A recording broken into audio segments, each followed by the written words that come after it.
kind of curious to know. Tell us a little about some of the technology priorities you have going on at your organization. What's really driving you today? Is it cloud migration? Is it security? Just give us an idea of some of the contours of your priorities, if you don't mind.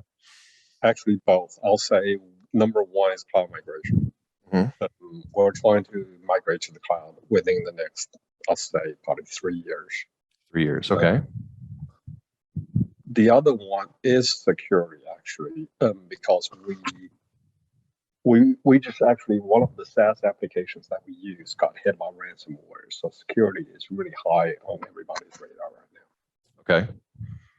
Perfect. So you've got cloud migration and security, and when we're looking at the cloud, I'm kind of curious to know, what is there a certain public cloud vendor that you're thinking of moving to, or is it going to likely be a hybrid or multi-cloud environment?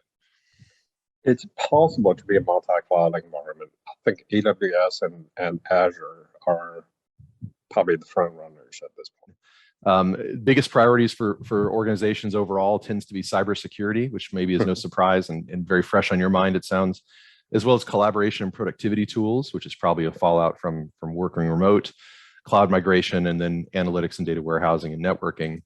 And even though it's a small N, looking at just the government answers, it looks like networking becomes a higher priority than collaboration. How does this resonate with you? So is your very top priority cybersecurity? I'll say so. I mean, other than cloud migration, I mean, cybersecurity is one of my top concerns. Networking, not so much, because we are sort of a hybrid situation, because we are a large government agency, but also we are like a hospital chain. So most of our employees actually work at the hospitals, and the remote work is not really a need for them because they have to show up to the hospitals in order to serve the patients, right? So it's a little different than administrative workers. I mean, in central office, almost everybody is still working remotely, but at the hospitals where the majority of our employees are, they're still coming to work every day. So networking needs, I mean, I just really need to worry about the central office staff. But I mean, we're already talking about plans to bring people back to the office, at least like part-time. Yeah, makes sense. So people have gotten to the point where Teams becomes natural. The integration with SharePoint and with your email and so on, I think becomes kind of nice over time, especially for an O365 shop. Were you using SharePoint and OneDrive and the like before, or how were you managing your files? We had SharePoint. Sure. But now I think more people are using SharePoint. OneDrive, I think that's especially good for people working remotely. So they may not need to have access to like a corporate shared drives anymore. So they can just store their files on OneDrive. Perfect. So you already you actually had a lot of the infrastructure baked in before you rolled out Teams that people might not have realized was already there.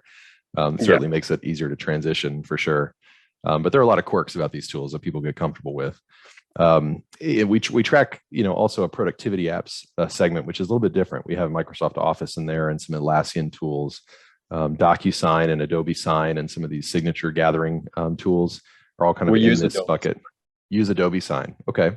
Was there a decision to go with Adobe Sign over DocuSign or some of the other signs? We already have a lot of Cisco product. I mean, we have we have the Adobe like content management system and things like that. I think we signed a big contract with Adobe to really get a lot of their other products. So right now, actually, every state employee, not just our agency, have Adobe they have a license to Adobe Sign. Okay. So they can use the Adobe Sign. I think it really came in pretty handy during the pandemic when we need to so we don't have to worry about using paper signatures anymore.